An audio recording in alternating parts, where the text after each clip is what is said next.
Parler de l'esprit des eaux nous conduit à parler de la bête qui monte de la mer en Apocalypse 13 et 17. Cette bête selon la Bible annotée est semblable en tout point au dragon, Apocalypse 12. L'appellation la bête révèle le matérialisme, la grossièreté. Au temps de l'apôtre Jean, cette image était représentée par l'Empire romain qui était le foyer de l'idolâtrie dont les pratiques débouchaient sur la corruption des mœurs, impureté et fornication, Apocalypse 14.8. En Apocalypse 17.15, il est également parlé de la prostituée, Babylone, capitale de l'Empire romain, assise sur les eaux dont la description révèle les caractéristiques d'opulence, de domination, de débauche et de dignité royale. Apocalypse 17.3-6. 1.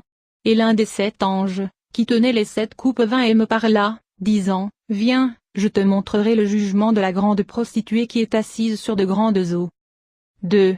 Avec laquelle les rois de la terre se sont livrés à la fornication, et les habitants de la terre ont été enivrés du vin de sa fornication.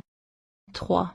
Et il me transporta en esprit dans un désert, et je vis une femme assise sur une bête écarlate, pleine de noms de blasphème, et qui avait 7 têtes et 10 cornes. 4. Et la femme était vêtue de pourpre et d'écarlate, et parée d'or et de pierres précieuses et de perles, elle avait à la main une coupe d'or pleine des abominations et des impuretés de sa fornication. 5.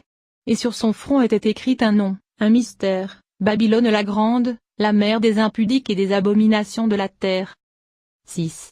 Et je vis la femme ivre du sang des saints et du sang des témoins de Jésus, et en la voyant, je fus saisi d'un grand étonnement. Si l'expression les grandes eaux symbolise d'une part la multitude d'hommes qui ne sont pas disciples de Christ, elle symbolise d'autre part comme cela l'indique, les sources d'eau qui constituent des demeures pour une certaine catégorie d'esprits méchants qui agissent dans la vie des hommes et dont les traits de caractère ressortent dans la description de la grande prostituée, la bête, le dragon qui est l'image du diable. L'esprit des eaux ou sirène des eaux a donc pour origine les sources d'eau.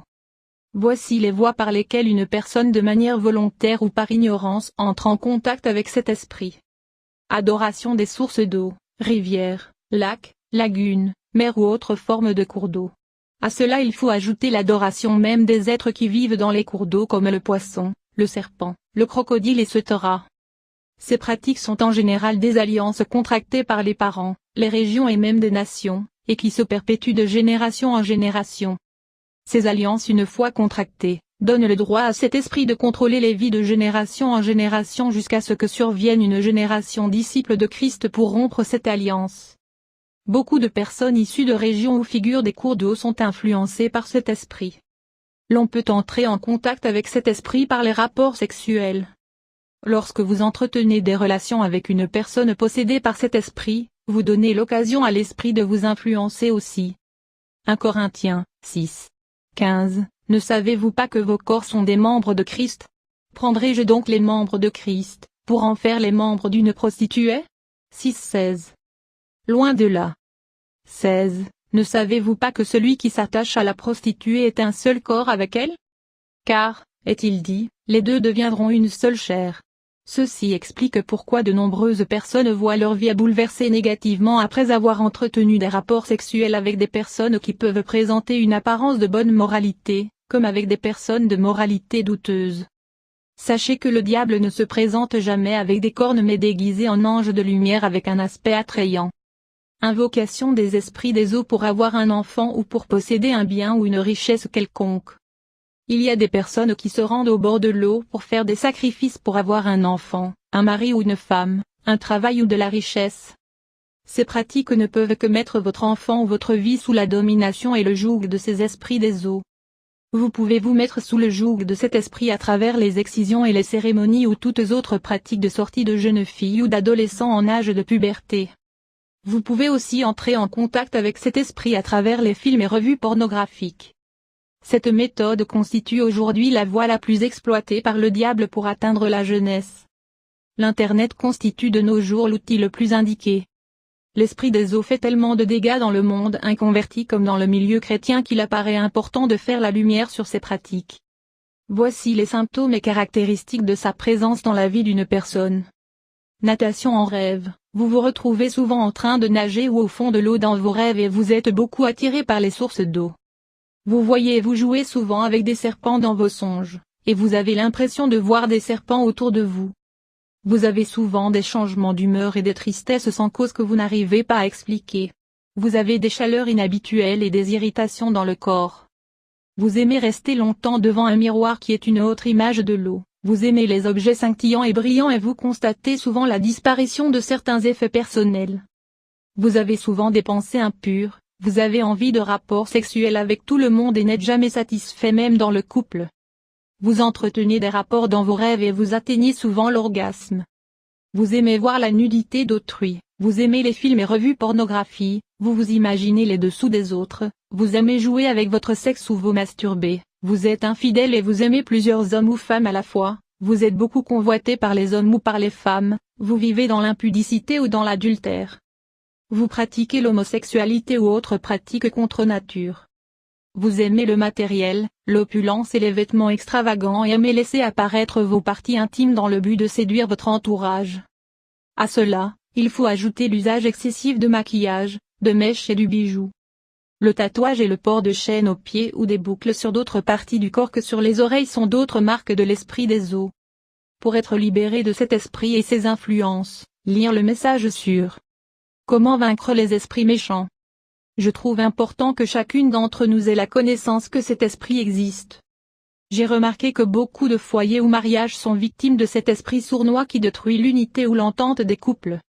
Beaucoup périssent par manque de connaissances. Dénoncer cet esprit impur va nous permettre de discerner ses œuvres et de les arrêter par le biais du combat spirituel. Lorsque la femme s'élève pour combattre l'enfer tremble. Rappelons-nous de ce que Jésus nous a dit, à tous ceux qui l'ont reçu, il a donné le pouvoir de marcher sur les serpents, scorpions et sur toute la puissance de l'ennemi et rien ne pourra nous nuire. J'espère que cet article vous fera du bien, que Dieu ouvre les yeux de nos cœurs et nous accorde un esprit de discernement. Les esprits des eaux. Car nous n'avons pas à lutter contre la chair et le sang, mais contre les dominations, contre les autorités, contre les princes de ce monde de ténèbres, contre les esprits méchants dans les lieux célestes. Ephésiens 6h12. Il y a de cela quelques années, j'avais emprunté le livre de Rebecca Brown Il est venu libérer les captifs, un livre dans lequel l'auteur exposait les réalités du monde des ténèbres. Elle parlait de loups-garous, de vampires et de démons, des êtres qui étaient bien réels et qui faisaient du mal à plusieurs dans le secret. Elle disait que la majorité des choses que nous avons l'habitude de voir dans les films d'Hollywood n'étaient pas des inventions, certaines étaient tirées des réalités du monde des ténèbres. Je vous le dis, cette vérité est aussi valable pour les esprits des eaux. C'est vrai que dans des centaines de dessins animés et de films, on en parle sous la couverture de sirènes, on leur donne une bonne image, une bonne apparence et même on leur attribue des personnages gentils et aimables. Ce ne sont pas ce qu'ils sont en réalité, ce sont des esprits méchants qui existent bel et bien dans le monde des ténèbres, ils vivent de manière spirituelle dans les eaux et ont une mission claire contre les hommes. Je me rappelle en 2001, mes petits frères et moi étions allés au village, en campagne, faire un court séjour avec nos grands-parents. J'avais un petit-oncle qui n'était pas du tout chrétien, et qui était ancré dans les fétiches et le mysticisme. Pendant une conversation, le petit-oncle me disait ceci: sais-tu qu'il y a des personnes qui vivent dans l'eau? Si, il y a des femmes et des hommes très beaux qui y sont. Il y a même tout un monde en bas. C'est un pêcheur qui m'a permis de voir ce monde, on y allait de manière mystique. J'ai pu parler avec l'une des belles femmes, elle me disait que c'était elle qui s'introduisait dans les rêves pour avoir des rapports sexuels avec les hommes. Croyez-moi, mon petit-oncle m'avait parlé exactement en ces termes. Moi qui pensais que tous les livres que j'avais lus qui témoignaient des femmes et des hommes qui vivent dans l'eau étaient de la fiction ou des fausses légendes. Mon petit-oncle n'était pas chrétien, il n'était même pas lettré, pour insinuer qu'il avait lu cela quelque part, il parlait innocemment sans savoir qu'il était en train de me confirmer une réalité spirituelle.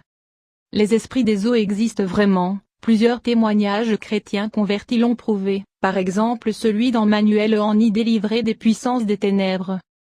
Ce sont des esprits de séduction et d'impudicité, qui ont des relations sexuelles avec les humains spirituellement et même physiquement pour certains cas. Si vous faites un rêve où vous êtes en train d'avoir un rapport sexuel avec une personne inconnue ou connue, ces esprits peuvent prendre le visage d'une personne de votre entourage. Sachez que vous entretenez une relation avec un esprit des eaux.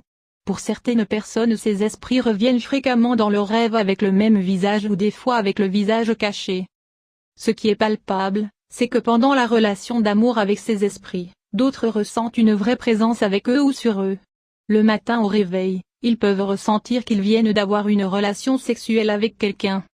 La mission de ces esprits contre les hommes. Moins célibat, ce sont des esprits extrêmement jaloux, ils éloigneront de vous toute relation sérieuse. Ce qui empêche leur victime d'avoir une relation sérieuse avec quelqu'un. La victime a du mal à se marier, du mal à s'entendre avec son conjoint, du mal à trouver une personne qui lui plaise vraiment. Moins stérilité, leur semence crée la stérilité chez les femmes. Généralement les femmes qui ont l'un de ces esprits ont du mal à enfanter, les hommes aussi.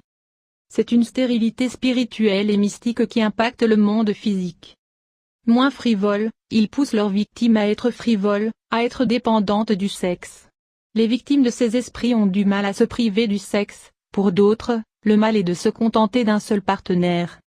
Moins règles douloureuses, chez les femmes, ils peuvent créer des règles douloureuses qui peuvent aussi empêcher l'enfantement.